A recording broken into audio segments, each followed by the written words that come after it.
सर्वाद्य रसिक जन वंदित चरण, रसिकाचार्य वर्य, वंशी स्वरूप श्री महाप्रभु जी के हृदय स्वरूप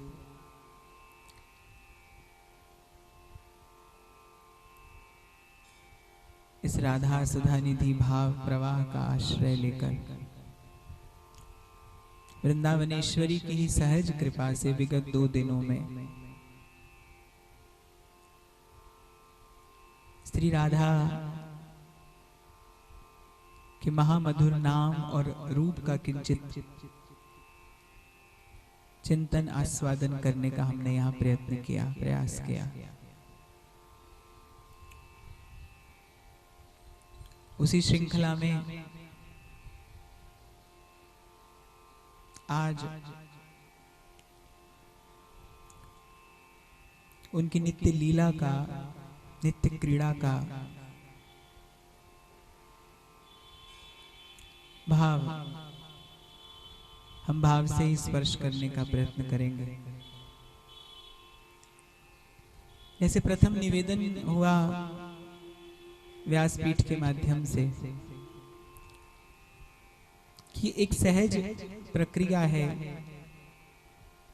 या भगवत द्वारा प्रतिपादित साधक के लिए एक मार्ग है कि नाम का सहज आश्रय ले लेने से, नाम जपते जपते नाम की कृपा से नामी का जो वैभव और नामी का जो माधुर्य है वो हृदय में प्रकट होता है।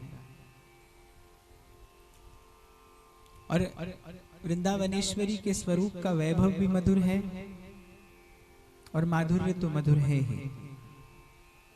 अर्थात जहां माधुर्य के अलावा और कुछ नहीं है और अन्य किसी भाव का स्पर्श नहीं है, तो इस महामधुर नाम की कृपा से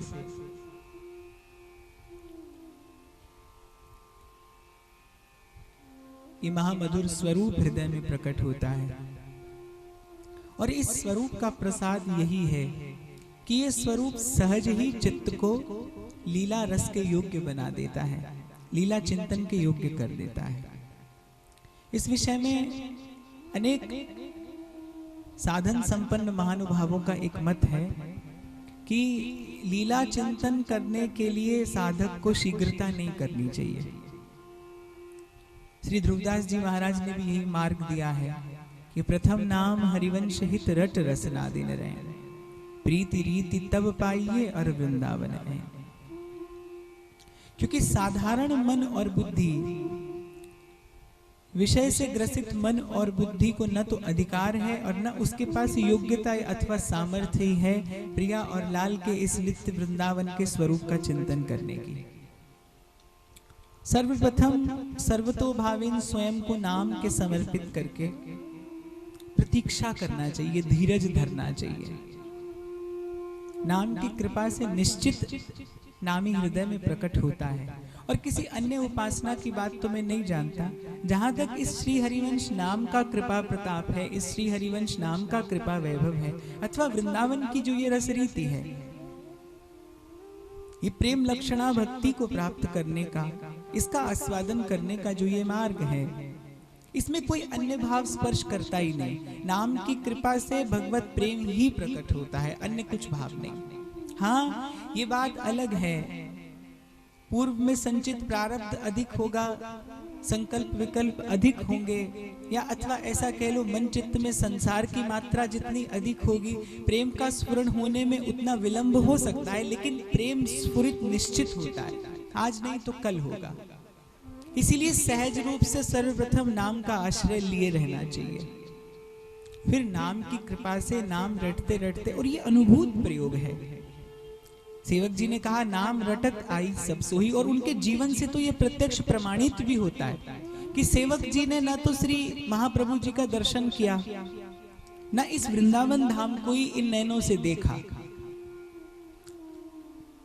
रस रीति का आस्वादन चिंतन करना तो दूर की बात थी, केवल रसिक जनों के मुख से उस सहज भोले भाले चित्त ने ये महामधुर नाम सुना।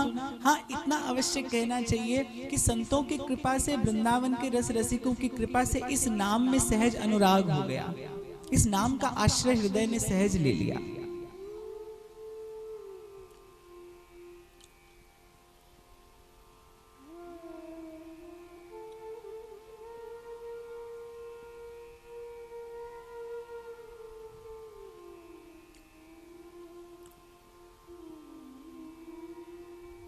और इस श्री हरिवंश नाम का सहज आश्रय लेते ही, इस श्री हरिवंश नाम का सहारा लेते ही नाम रटत आई सब सोही। नाम रटते रटते, जपते जपते नहीं, केवल सहज रटते रटते एक हठ था मन में, या फिर ऐसा कह लो कि निष्ठा थी। संसार के लिए जो वृत्ति हठ कही जाती है, वही वृत्ति यदि इनको प्राप्त करने के लिए हो जाए तो वही वृत्ति अनन्यता और निष्ठा का सुंदर स्वरूप धारण कर लेती है। मन एक है, उसी प्रकार मन की वृत्ति भी अनेक है। हमारे यहाँ संध्या समय गाया जाता है ना, एक अहमता ममता ये है जग में अति दुखदाई, और यही जब श्री जी की ओर लगे तो होत परम सुखदाई।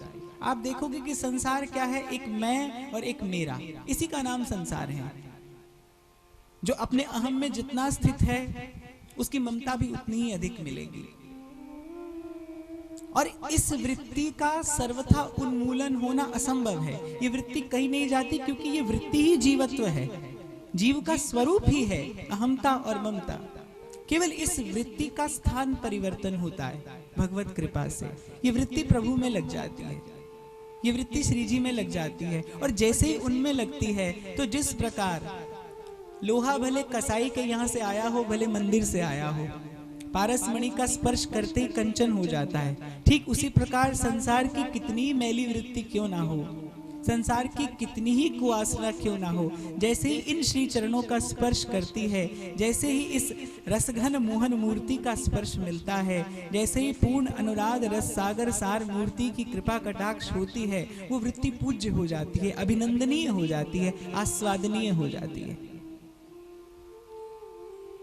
तो नाम की कृपा से ही रूप प्रकट होता है। और दूसरा, जैसे हर ऋतु की अपनी एक विशेषता होती है, और उस ऋतु में एक विशेष प्रकार की फसल, एक विशेष प्रकार का बीज डाला जाता है, जिससे कि ऋतु के अनुकूल फल होता है। ठीक उसी प्रकार ये जो आज का समय है, इसमें अन्य कोई साधन फलीभूत होता नहीं।